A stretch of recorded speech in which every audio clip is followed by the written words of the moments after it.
nuestras cosas que no nos permiten ser felices. Y decía, pobreza hay en la mente y el alma de cada ser.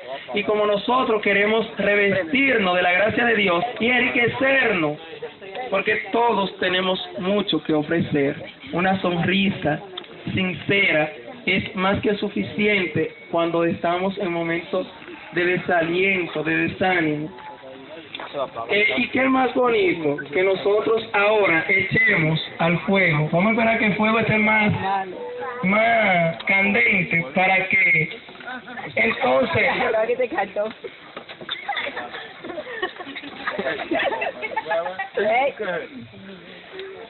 entonces nosotros echemos a ese fuego esas cosas negativas que oscurecen nuestras vidas, que sirven de tinieblas a nuestras vidas, y empecemos